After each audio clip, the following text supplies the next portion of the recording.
Hey guys, and welcome back to my channel. I'm super excited to share with you today's video. It is a Farmhouse 5 under 5 DIY challenge. I will tell you more about that in just a little bit. So let's jump right into the DIYs. So I wanted to start getting ready for fall, and I thought it'd be super cute to make some farmhouse pumpkins.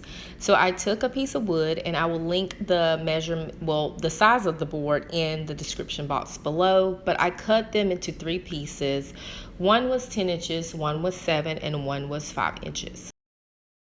After doing that, I sanded the edges down because they were just a little bit rough, and I went in with my Waverly chalk paint in the color plaster, and I applied 1 coat to all 3 pieces of wood. So comment below and let me know what's your favorite season. Personally, mine is fall, and I know you guys know that I have a garden and I love my plants, but I love fall most. Comment below and let me know which season is your favorite. So after the pieces of wood were completely dry, I took them outside and used my sander to sand them down. Unfortunately, whitewash, and that was not the look I was going for. So I tried to fix it with some Waverly antique wax, and I still didn't like the way that looked. So I went with a traditional orange color. It was burnt orange by Americana. Very rarely do I use the acrylic paints. I do more of my projects with the chalk paint, but I was very impressed at how this covered with only 1 coat. Next, I went in with some 60 grit sandpaper, roughing up the edges pretty hard and lightly on the surfaces. And I went out to my yard and picked up a tree limb that had fallen, a branch actually, that had fallen in the yard. And I made a faux stem for all 3 of my pumpkins. So guys, this is my first time seeing the wired jute. I'm not sure if my Dollar Tree is usually out of it when I go looking for it, or if it's a new item. But what I will say is once I cut the wire, the jute started to unwind, and I did put a little hot glue on the ends protecting my fingers, and I twisted it back onto the wire. So guys, this is the way they turned out, and I absolutely love them. I used some green raffia from the Dollar Tree, and I stacked them in a set of 3. What do you guys think? So for those of you who are not familiar with the 5 under 5 DIY challenge, it's hosted every month on the 5th by Missy from Crafty Clove, Emily from Farm Charm Chic, and each month they select a co-host, and this month's co-host is Shannon's Crafty DIYs. For your convenience, I have linked all of their channels in the description box below, as well as the playlist for this challenge. This next project is a sign that I picked up from the Dollar Tree, and I printed out this definition from my Silhouette Studio. I removed everything and I went in with some Waverly white chalk paint, and I did not cover this completely. I did more of a dry brushing is what I like to call it, and this is how it turned out. I was super happy with the results, and it was time to attach the printout. So I didn't have a large size of transfer tape, so I cut this piece in half. For me, it was a little bit easier because it allowed for me to transfer it into pieces and not lose any letters. And I want to take the time to welcome all of the new subscribers to the family. Thank you guys so much for your subscription. That means the world to me and my channel. And if you've already been living life with Lon, thank you so much for returning for another video. So I said that I put this in 2 pieces so I wouldn't lose any letters, but after I looked at it, I actually lost a period and an apostrophe. So that whole process didn't work. But I went in with some lamb's ear to do some embellishments, and then I added a cute little pumpkin to the bottom.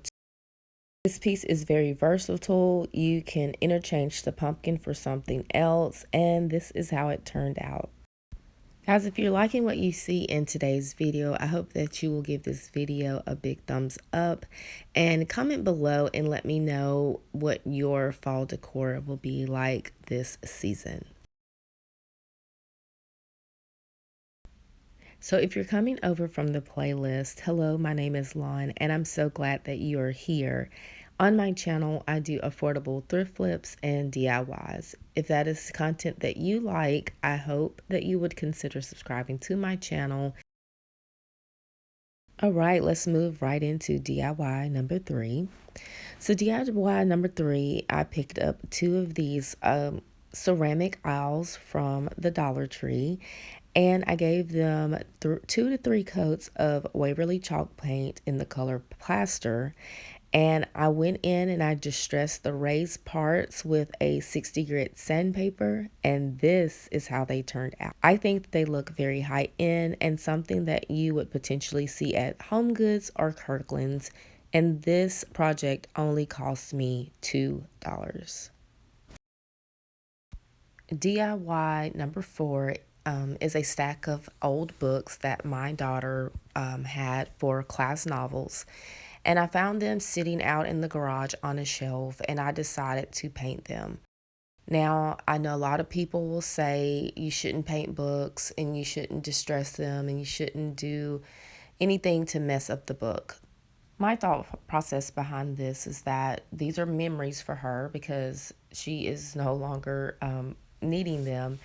And what I did was I went in and painted the edges of two of the books and the full top of the third book. And the way I put these together still allows for anyone to read them should they need them or want to read them. So here I'm showing you that the pages are still where they can be read, and the covers are just the only thing that was truly affected. I went in with some Waverly Antique Wax to distress the book to give them an old look. I found a piece of burlap in my craft room. I attached it to the books to make it look like a set. Once it was done, they definitely looked worn and aged, and I just needed a little bit more. So I went it in with my Sharpie, the fine tip first, and I wanted to write Farm Sweet Farmhouse because I thought it was super cute, and it went with the worn book look.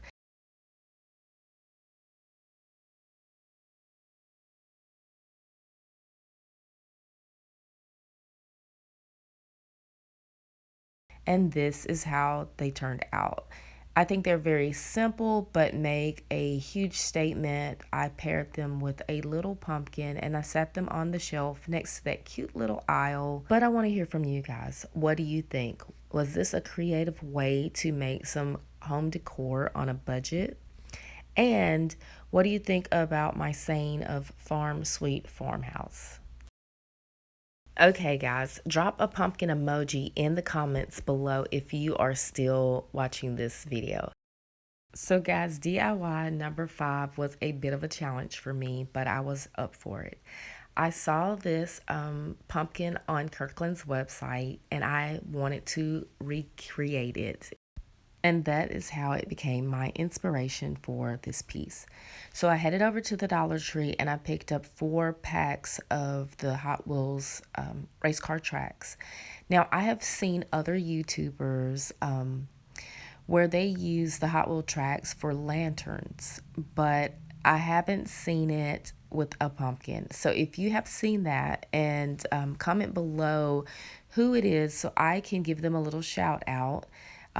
But this is came from the Kirkland's dupe for me. I mean, not the Kirkland's dupe. This came from the Kirkland's inspiration for me. So I had a half-inch dowel rod that I placed in the end of the Hot Wheels track. It comes pre-drilled, so that made it easy.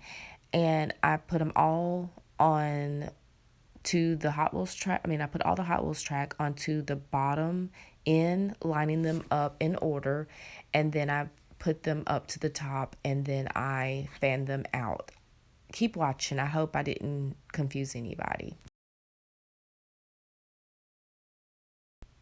Here I'm just showing you that a half-inch dowel rod fits perfectly inside of the hole of the tracks. I think that's maybe the part where they connect to make them longer. I'm not sure.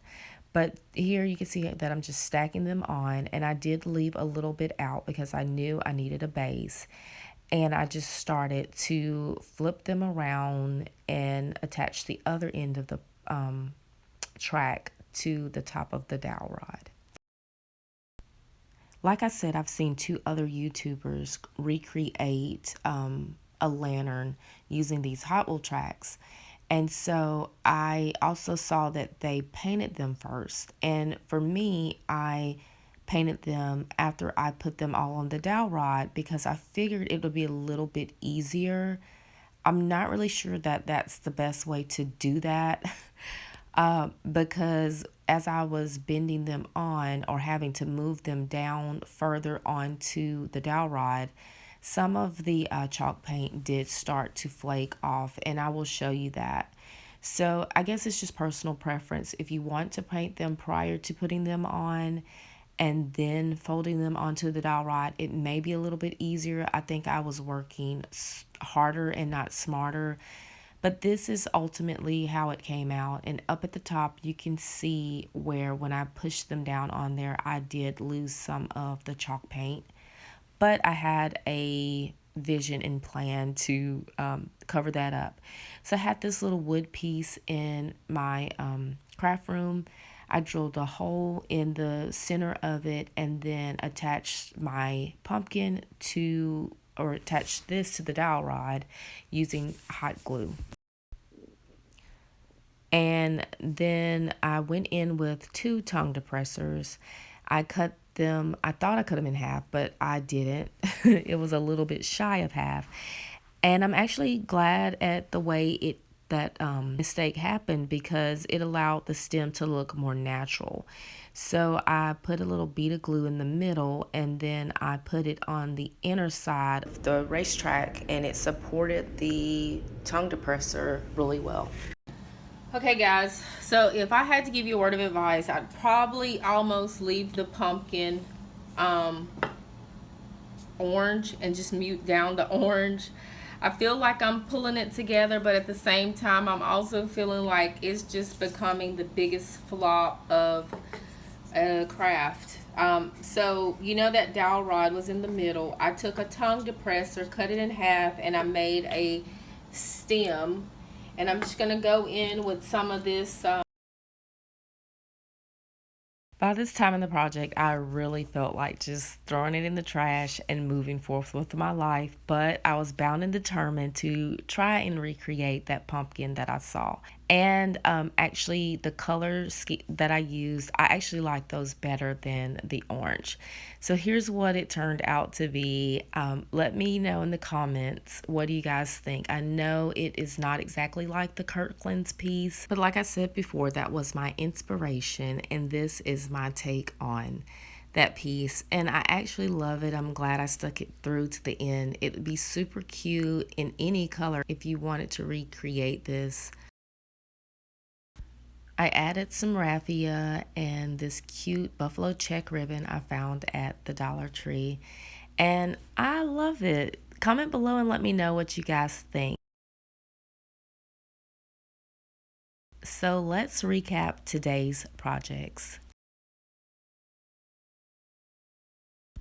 Guys, I'm sorry, I do not remember the cost of this wood, but it was definitely under $5. And this piece here was $1 because I had everything at home. The aisles were $2 for the set, and the books were free. So I think I did great. Oh, I forgot my Hot Wheels track. The Hot Wheels track cost me $4, and then the ribbon was $1. So I was right at 5 with that project. Again, thank you so much for stopping by my channel and watching today's video. Don't forget to check out the playlist and the host and co-host. And remember, if you are not living life with lawn, then you're missing out. Talk to you in the next one. Bye.